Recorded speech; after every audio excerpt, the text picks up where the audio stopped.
People are mostly scared, like, oh, I don't want to be lonely when I come to Canada. How do I find my own community? Is Canada still worth it for someone to come and study? How is the job economy? Is it good? You can consider student pathway if you have the financial capacity. Honestly, you can't get a PGWP if you don't complete your program. So it's not just about your skill, it's also about your experiences living in Canada and what you've learned over the years. Hi guys, welcome back to my YouTube channel. My name is Yemisi. If you're seeing my face for the very first time, hi. In today's video, I have Mara Adive on the channel. I'm gonna leave a name on the screen for you guys. A lot of you guys already know her. In case you're seeing this video for the first time, or in case you're stumbling on my channel for the first time and you don't know her, then go over and check her channel. So we are YouTubers based in Canada. I used to live in China with Mara, but then I moved to Alberta. All of those things you see on our channels, so just try to go over the channels and just bring yourself up to speed. So in today's video, I decided to bring Mara here so that we'll answer all your questions. So I launched a Q&A session in the community tab. So if you don't subscribe to my channel, you might never see it. But anyway, so I did that last month, thereabouts, and I just thought instead of doing it by myself, let me just bring someone else on the channel so that we have different perspectives. So yeah, that's why we have Mara on the channel. So without further ado, let us go. Have you even spoken? Hi guys, always good to be here. We didn't get a lot actually, which is good.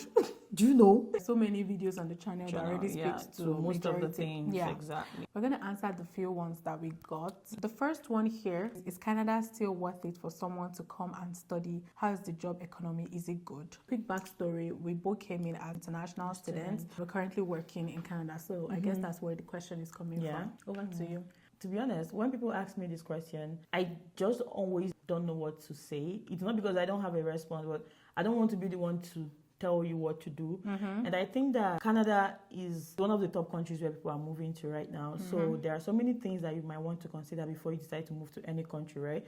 So when you say, is it still worth it to study here? Personally, in my opinion, I would be like 100%. It's still worth it, is what I did, is what Yemisi is. Most people come here as students, right? Not just because it's worth it to have that world recognized education. It also kind of gives you a pathway if you're looking to migrating permanently into Canada, right? It just kind of sets the footprint for you and just helps you get into that. So talking about the job economy, this is also one question I don't like to answer because I'm like, how are you going to know if there are jobs here if you are not here? And I get it. Experiences will definitely be different, right? Yeah. But in that case, I want to know that you just want to hear from someone living in Canada, and I'm going to tell it to you the way it is. People have different struggles, right? Myself, I would say for job experiences here, my experience has been a little bit fair compared to even like closer people that I know that had a bit rocky experiences getting jobs. But what I always tell people is that getting your first job or the job of your dream might take some time, but it eventually comes. You are coming to a country that works. You're coming to an economy that is set up to help people that live in it thrive. So be sure that it will come, but it might not just come the way that you expect it, right? Or the time that you expect it. Just don't have crazy expectations.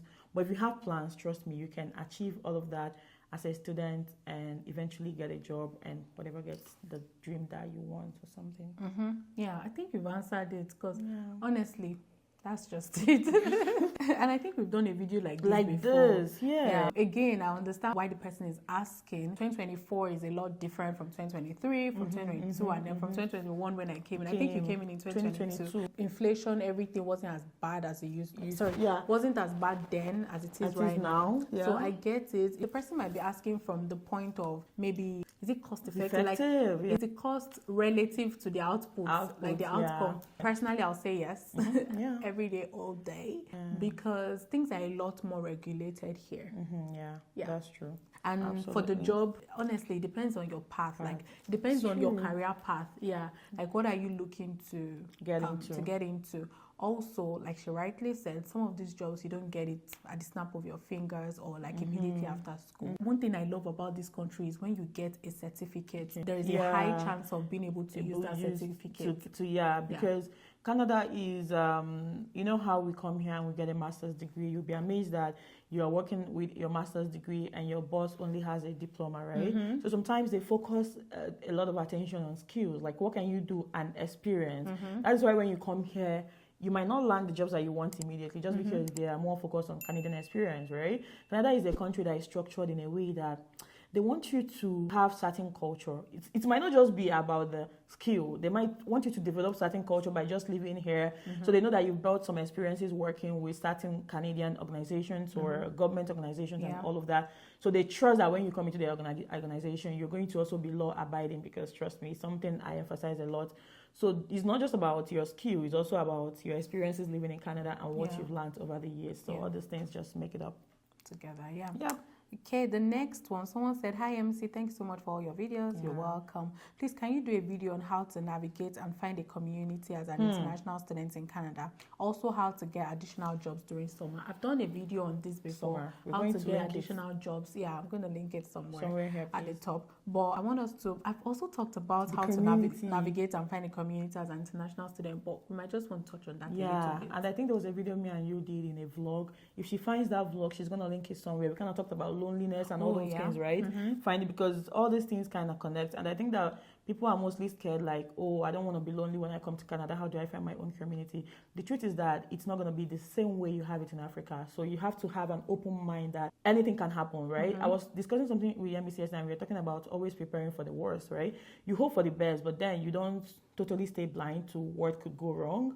So building a community here is something that is quite, delicate. You have to be intentional. And you have to be very, very intentional, purposeful. You know how you are intentional about eating and all of that? That's how you have to be, because people might not necessarily walk up to you. And that even goes back to what I was talking about, culture. People here are trained in a way, or people behave in a way that they mind their business, they don't interfere in your stuff, they respect boundaries. And sorry to say, where we are coming from, we didn't really know much, like people, and your business. Personalized. This thing has a lot to do with personality, right? Some people are not really boundary conscious and all of that. But here, it's something that is huge. So you have to be able to maintain boundaries with people while you are still very friendly. They are very friendly. I'm very sure you must have heard this a lot too, that Canadians are very friendly. They are, quite honestly, but they are not going to push. It starts and ends there, right? So you have to be able to know how to pursue relationships. There are a few exceptions. There are a few exceptions, So that's why we say this one is not like, this is how it's going to be, but like, this is what to expect, right? So the Canadians are very friendly, but they can also be, reserved, just know that is always going to be open for you. And we have a lot of Nigerians and Africans here. So one place to connect would be the church, the mosque, if you are whatever religion that you identify with, right? And we also have schools, right? And if you're coming here as a student, that is one of the advantages that you get, because you tend to make friends and build friendship faster, because you meet your fellow students, you see people that look like you, it's easier to connect with them. And if you're moving to any province, Ontario, schools, Canada, Saskatchewan, Alberta, your school would usually have maybe a WhatsApp group or Telegram group for international students or whatever. So you can find out about that and join. So those are the kind of things you begin to see. And before you know it, they start posting social gatherings. And if you're coming during fall and winter, you get a lot of that. Sorry, summer, not winter. You get a lot of that. And just like I said, these opportunities will come, but you have to be intentional, because you can still go for a party or whatever it is. And still decide to stay by yourself. So it's something, since you're asking, I believe that you're someone that likes to connect. So you have to be very intentional about communicating. How did you even meet again? Oh, yeah. So myself and Yemisi, YouTube. Oh, yeah. It's actually YouTube. And it's also a good thing, right? Because now a lot of YouTubers are actually in, like, Africans are in so many places in Canada. So if you have a YouTuber that is in your area, and the good thing is that one thing I know about YouTubers is that most people are always willing to connect, right? So you can reach out and be like, oh, I'm a YouTuber, I'm coming. And I know I've met a lot of people that met me through YouTube. We met someone yesterday. Yeah, we met someone yesterday. So and we all have YouTube channels. So those kind of small things can really help you build your community. And just have in mind that it's not going to happen in a day. It's not going to happen, because I know the amount of friends I had when I came here 6 months is not the amount of friends I have now. Everyone's busy. Yeah, everyone different is busy. Career path. And you have to also know quality of friendship. Like I probably knew more people when I came here, but right now I probably don't even talk to most people, but I've built quality community, even if it's like 3 or 2 people, but I know that these are my go-to and I'm okay, right? So okay, that's it. The next question here, is it the same thing? It's the same thing, still worth immigrating. Yeah, is Canada worth immigrating? No, this one's a bit different. Is Canada worth immigrating to pay $40,000 through the work route? Oh, so that's the thing. I think the person talking about this LMI or so that's not how we came in. I don't think I have much to say about this one because it's quite delicate. Honestly, personally, again, we're saying personally, I feel like Canada is worth migrating to, period. Yeah. But then, depending on your situation, you can now start to break it down. So I'll say maybe you should try and watch a lot of videos where people share their experiences coming into the country through work permits. But there's something I want to say. You have to also be very careful about work permit, because if you're saying coming into Canada with work permit and you're paying $40,000. So I'm guessing that because I've heard a story in a gathering that people actually pay people here, collect money from people in other parts of the world that want to come to Canada to give them a job, right? And you know what we have? You know how we have open work permit that you can come with a work permit and you can work for? Permit. Yeah, we have closed work permit, right? So they give you a closed work permit. So I'm assuming let's assume this is what you're asking. It might not be, but even if it's not, it sheds light and other people can learn from it. I say be careful. I always say this: you would have a better life wherever you are and you're satisfied with what you're doing than coming to Canada to work with one person that will frustrate you. You're going to have a depressing because some of those contracts come for you have to work there for 3 years or a certain ridiculous number of years before you can leave. It is heartbreaking what people have to go through. People that have heard their stories. Minimum wage. Do you understand? And it's mostly minimum wage. Not all, but mostly. Especially all those menial jobs. And people are like, anything to Japa, I want Japa. Please be careful. Relax, get it right. If this is a question, relax, get it right. Do not rush, because if you rush, you might end up really regretting it. If you already have work experience in your country, please just apply for PR, Federal Skilled Workers Program. Yeah. And we have so many pathways lately. Right now. So health routes, tech routes, just go on cic.ca and bring yourself up to speed with those information, because that stuff is very tricky, honestly. The next one: what are the chances of getting postgraduate work permit if you missed 1 year before starting school? This question, I think you need to flesh it out a bit more. What I'm getting from your question is, if you are supposed to start maybe January 2024 and then you are starting January 2025, does that reduce your chances of getting PGWP? But honestly, you can't get a PGWP if you don't complete your program. So whether or not you missed it, you deferred or whatever, until you get your completion, your letter of completion, you cannot apply for postgraduate work permit. I think this question is like the context. We don't really get the context, and we don't want to generalize it. And because if we keep making speculation, the video is going to be long. So you can leave in the comment section what exactly you mean. Then maybe we can just answer if we have. The next one: hey, hi, Yemisi. What's the best agricultural province to study in Canada? One of the Without blinking, will be Saskatchewan. Saskatchewan is very, very big on agriculture. So I would suggest that you should study there. And the reason is because most likely you're able to maybe intern there, get a summer job there. That way you can seamlessly, enter the agri sector. And because myself and Yemisi also came into Saskatchewan, right? That was our first point before she betrayed me. But it's okay. But the point is Saskatchewan is very good, and if that is really the line that you want to go into, it's one of the best when it comes to agriculture in Canada. And see, let me just say this before we even continue this video.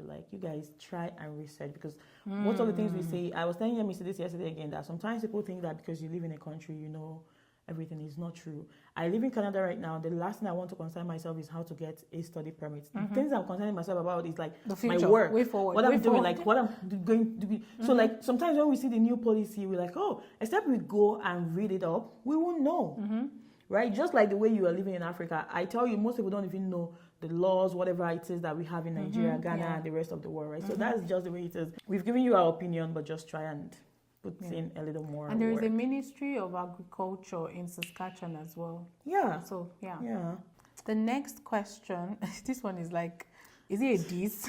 Why don't you post on your IG page? You guys should subscribe. No, not subscribe. Follow my page so that I become more active. Honestly, I find that balancing life, YouTube, and Instagram, I don't know how people do it. And some people are even married with kids.